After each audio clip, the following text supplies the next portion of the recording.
José Ricardo, lo tenemos en la línea. Diputado, ¿cómo le va? Buenas tardes. Buenas tardes, Elisa, ¿cómo están ustedes? Bien, bueno, muchas gracias por estar ahí, por atendernos y bueno, ha sido un fin de semana intenso que estuvo justamente en San Luis, porque se vienen las elecciones en lo que es dentro del radicalismo y bueno, hubo consenso en la conformación de una lista, ¿no? Sí, la verdad que fue un fin de semana muy intenso, muy lindo en términos de, bueno, de las preparatorias de la Unión Cívica Radical para el año que viene y el que sigue, y estamos en el proceso de llamado a establecer las nuevas autoridades del comité provincial y de la convención provincial, y ahora también de los cargos al Comité Ejecutivo Nacional y la Convención Nacional, y en ese sentido, bueno, los distintos sectores internos, la cantera popular, a quien yo pertenezco y represento, y el PARA, como el Ateneo Segundo Centenario y otros espacios de renovación y militancia con base en Villa Mercedes, bueno, ante prácticamente el cierre de las listas y estando todos preparados para presentar las listas, porque digamos cada espacio tiene su despliegue territorial, pero veníamos conversando también sobre la posibilidad de compatibilizar todos los intereses y hacer una acción política, una medida política de gesto de unidad del partido, que lo necesitamos y es necesario para construir una posibilidad de diálogo con las otras fuerzas políticas. Así que todos estos espacios que nombré, referenciados en el PARA, Jorge Lucero, Walter Ceballos, Bonino, también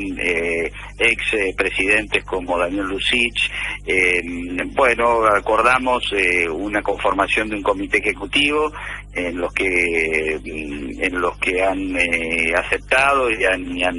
apoyado firmemente que lo pueda presidir yo y me acompañe el ahora intendente de Santa Rosa de Conlara, Miguel Postiguillo, que es un político también, un hombre muy trabajador y muy intenso, muy apasionado por la política, y también Claudia Rocha, perteneciendo al nuevo comité ejecutivo, sectores que vienen de los sectores internos representados por Bonino, Daniel Lucich, y también lo hice con el apoyo de mi gran amigo y correligionario, también expresidente Antonio Toni Lorenzo. De manera que quedó abierta todavía la presentación de la lista, porque estamos en el proceso esta semana, para que otros sectores como que representa Fidel Haddad y Pupa Agúndez, que habían pedido la ampliación de la convocatoria para que se presentaran también en esta instancia los representantes a los cargos nacionales, y se le concedió, es decir, la Junta Electoral del partido dio 15 días más para esta propuesta, que es un tiempo suficientemente importante y amplio como para poder hacerlo, de manera que está abierto esto también para conformar el más amplio acuerdo que haga de nuestra Unión Cívica Radical, el partido realmente de oposición, junto con nuestros partidos aliados, que llame al diálogo a las otras fuerzas políticas para un objetivo claro. Primero, seguir construyendo una alternativa fuerte de gobierno en la provincia de San Luis y hacer la mejor contribución al destino de nuestra Argentina en el diálogo con nuestros otros partidos aliados, el PRO y otras fuerzas políticas, ¿no? Son dos desafíos que son complementarios, importantes. En uno estamos embarcados, que es en la acción y nuestra participación en el gobierno nacional, y pensamos mucho en la provincia, en el destino de la provincia y el futuro de la provincia es nuestro principal objetivo. Claro. Y bueno, con esta, digamos, decisión, digamos, de poder dar la oportunidad también a estas otras líneas, como es Morena, digamos, quedaría sin efecto esta presentación que hizo de impugnación Fidel Haddad, más concretamente a esta lista había hecho una especie de impugnación a la Junta. Bueno, sí, el primer gesto político, Elisa, es que la Junta Electoral amplió el plazo. Creo que Fidel Haddad pidió 30 días, la Junta amplió 15 días el plazo, porque, digamos, los mandatos de las actuales autoridades concluyen a fines del mes de octubre y si no, entraríamos en un proceso donde se podría entrar en una cefalía del partido. Eso no es bueno y siempre, digamos, juega para los intereses que están en contra de la Unión Cívica Radical, pero por eso que creo que hubo un gesto muy importante de la Junta Electoral de ampliarlo 15 días, de modo que se pueden hacer las presentaciones, incluso la de las listas que iban a cerrar el sábado todavía está abierto para hacerlas y para completarlas. Del mismo modo que fue muy enfático nuestra manifestación de acuerdo, porque, bueno, queremos dar certezas a la ciudadanía que este proceso tiene un devenir, tiene un enriquecimiento en el diálogo de las partes y que concluye al menos con un paso de amplios sectores que acuerdan una presidencia, una conformación de comité ejecutivo y de convención que va a ser presidida por Jorge Lucero. Si se unen más sectores, mejor, y bueno, si no, se presentarán las listas y se irá al proceso eleccionario necesario para convalidar, digamos, esta propuesta, ¿no? Claro, bien. Bueno, y con respecto al tema de las tarifas del gas y la audiencia pública, han mantenido una reunión informativa ustedes en el día de ayer. Sí, en realidad fue hace escasamente una hora en el Ministerio de Economía de la Nación, donde el equipo de energía, digamos, frente a los legisladores de Cambiemos, senadores y diputados, digamos, expresó la voluntad del gobierno de la nueva adecuación tarifaria que va a ser presentada en las audiencias públicas.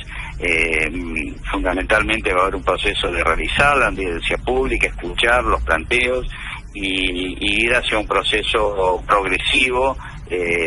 digamos, mucho más sensible a la realidad social y al país que tenemos de lo que fue la primera propuesta que hizo el ministro Aranguren y básicamente me parece que, digamos, tiende a considerar esas enormes distorsiones y disparidades que hay en el país. Sobre esto se refirió en el día de hoy a las tarifas de gas, ¿no es cierto? Sí, de gas, el informe que tuvimos, que es a la que está, digamos, alcanzó el fallo de la Corte en relación a la audiencia pública. Pero me parece que, bueno, es que la clara voluntad de comprender que el cuadro tarifario anterior queda totalmente, digamos, derogado, en la historia, que se va hacia un proceso mucho más progresivo, un proceso donde también se premie se tengan en cuenta, digamos, el bolsillo de la gente y se premia al buen consumo. De ahí para darlo en un número, creo que el 90% de los usuarios de gas de la Argentina que están conectados a la red de gas, a la red de gas natural, ¿no es cierto? Porque solamente el 60% de los argentinos tenemos gas natural. El otro 40% vive con garrafas, ya sea la paga el precio que de la garrafa o de garrafa social, que incluso pagan el gas mucho más caro que el resto de los usuarios, ¿no es cierto? Esa es la gran distorsión y injusticia, es que quienes no tienen gas natural terminan pagando por ese alto precio los subsidios del gas barato en algunas zonas del país, fundamentalmente en la ciudad de Buenos Aires y el conurbano de Buenos Aires. Bueno, en este nuevo esquema se informó que prácticamente el 90% de los usuarios no va a pagar por mes, o va a pagar por mes menos de lo que vale un tubo de gas natural mensual, ¿no es cierto? O sea que hay me parece una racionalización de esta problemática, y por supuesto puede haber cambios después de la audiencia pública, porque para eso es la audiencia pública, claro, ¿no? Exacto, igualmente digamos, es bueno ir comprendiendo la realidad que tenemos como país, que prácticamente la tercera parte del gas que usamos en el invierno fundamentalmente en el país, que es las épocas y la estación de mayor consumo, lo tenemos que importar, es decir, lo tenemos que traer de afuera, y eso es lo que nos está pasando al país. Un país gasífero que ha tenido Lomas de la Lata y tiene lo que es Vaca Muerta, que es un potencial recurso de generación de gas, pero hoy estamos teniendo que comprar el gas y o sea que caímos en el desabastecimiento por la falta de inversión, la falta de planificación de muchos años, y tenemos que revertir eso. Y hay no solo la política de tarifas, sino la política de inversiones y de cuidado y de estímulos para que tengamos nuestro propio gas, porque de esa forma sí vamos a poder controlar un poco el destino y una justa distribución de ese recurso que es la energía en el país, donde Buenos Aires gasta muchísimo y paga poco, y el conurbano, y el resto del país paga mucho y gasta poco, ¿no? Bueno, y ayer hubo reunión donde, bueno, estuvieron gobernadores, que fue también una de las primeras reuniones en la Casa Rosada, donde, bueno, estuvieron en este caso ministros en representación del gobierno de la provincia. Y bueno, nuevamente Alberto Rodríguez Sá ha dejado su posición, ¿no? Y su opinión a través de un documento en contra del aumento desmedido y también bueno, esto se hace ante las audiencias que reuniones que se van a seguir llevando adelante, ¿no? Bueno, sí, hoy la verdad que no sé qué opinión llevó, digamos, más que la que aparece casi en los diarios oficialistas, de las cuales uno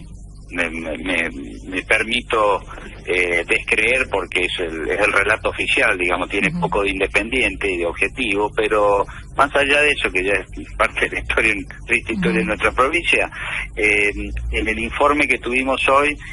San Luis aparece como la provincia que tiene mayor tarifa, porcentaje de tarifa social, es decir, el 33% de los usuarios del gas natural tiene tarifa social en San Luis, es la provincia que está al tope, es decir, ninguna otra provincia tiene tanto subsidio social como San Luis, y es una de las provincias, en el grupo de provincias donde el precio por metro cúbico, por BTU del gas natural es el más barato del país, digamos, ¿no? Ese es también una realidad que no pudimos ver hoy en los números. Por supuesto, eso no implica que digamos, nuestra posición política es que lo importante en cualquier proceso de modificación de tarifas que están atrasadas, y que la gente hasta lo puede entender y lo entiende, tiene que haber una consecuencia y una sensibilidad con el bolsillo de la gente. Es decir, ninguna modificación de tarifas es buena cuando es difícil pagarla. Entonces de ahí se parte, y creo que esta es una nueva etapa en la discusión de tarifas del gobierno, y esa es la opinión que le expresamos al ministro. Es decir, pueden haber desequilibrios, como los hay claramente en el país, pero digamos que hay que ser muy cuidadoso en la progresividad de la adecuación de cualquier cosa que le toque el bolsillo a la gente, ¿no? Así es. Bueno, diputado, muchísimas gracias, muy amable, ¿eh? Bueno, muchas gracias, Elisa, y saludos a tus oyentes y a tu equipo. Que tenga muy buenas tardes, hasta luego. Estaba el diputado nacional José Ricardo, bueno,